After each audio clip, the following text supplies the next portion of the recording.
মমতা ব্যানার্জির ওপর এত ক্ষোভ, এই তো নির্বাচনে দেখা গেছে জনতা জনার্দন অর্থাৎ পশ্চিমবঙ্গবাসীর ক্ষোভ, কিন্তু দলের মধ্যেও যে কি ক্ষোভ মমতা ব্যানার্জির ওপরে এবং অভিষেক ব্যানার্জির ওপরে এবং আরো অনেকের ওপরে, সেইটা দেখা গেল এক মাসের মধ্যে কিভাবে তাসের ঘরের মতন চূর্ণ বিচূর্ণ হয়ে গেল পরিষদীয় দল।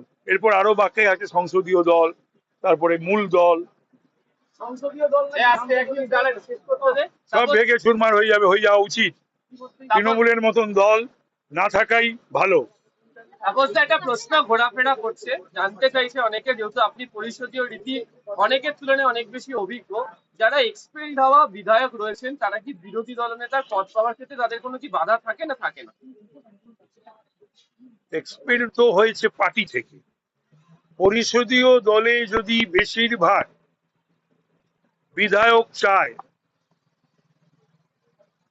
তাহলে পরে তাকে তার না হওয়ার পেছনে কোনো কারণ আমি এখনো পর্যন্ত খুঁজে পাচ্ছি না।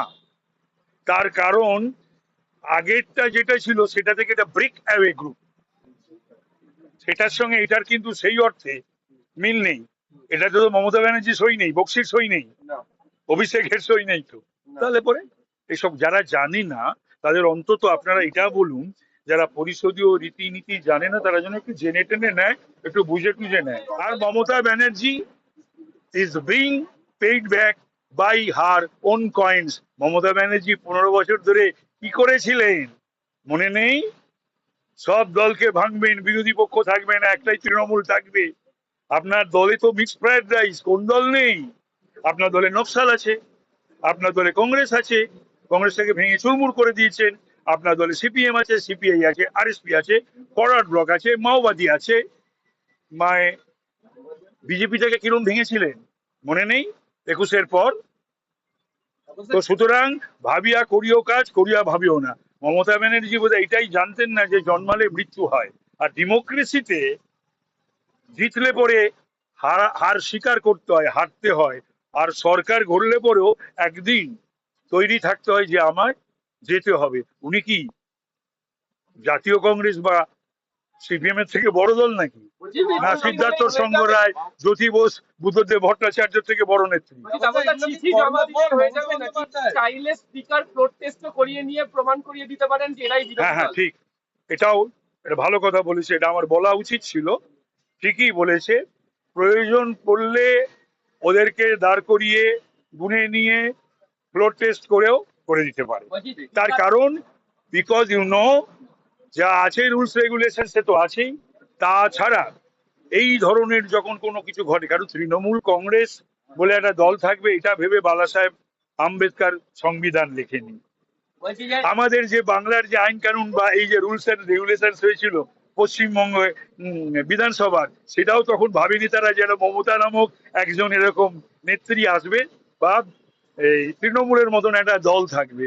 তো সুতরাং এরপরেও যদি সেই রকম ধরনের সিচুয়েশন ওঠে তাহলে পরে সেখানে স্পিকারের সিদ্ধান্তই চরম, সেটাকে চ্যালেঞ্জ করা যায় না।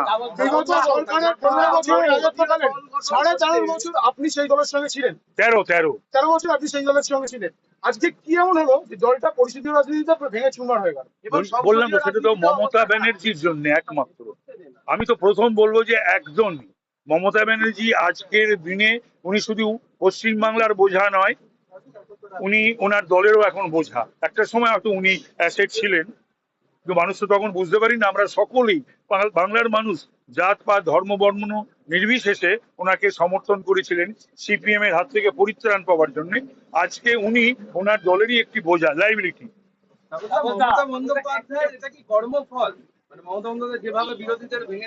যারা কর্মফল মানে, ধর্ম মানে, ঈশ্বর দেবদেবী মানে, তাদের কাছে তো এটা কর্মফল এই জীবনই তো পেতে হবে, পাচ্ছে। 23 জন সাংসদ তারা আলাদা করে বৈঠক শুরু করেছেন এবং শোনা যাচ্ছে যে লোকসভার অধিবেশনের ঠিক 3 দিন আগে তারাও আলাদা ব্লক করে চলে যাবে। অভিষেককে মেনে নিয়ে, ওকে নেতা মেনে নিয়ে স্ট্যান্ডিং ওভেশন দাও মমতা আবার বলছে। অভিষেককে মেনে নিয়ে যাদের সেলফ রেসপেক্ট রয়েছে বা যাদের ডিগনিটি বোধ রয়েছে তাদের পক্ষে দলে কি বিধানসভায় আর লোকসভায় কাজ করা তো কঠিন বটে। ববি হাকিম হোক, এতদিন ভয় বলতে পারতো না বা অন্য কোনো কারণও থাকতে পারে, আমি জানি না।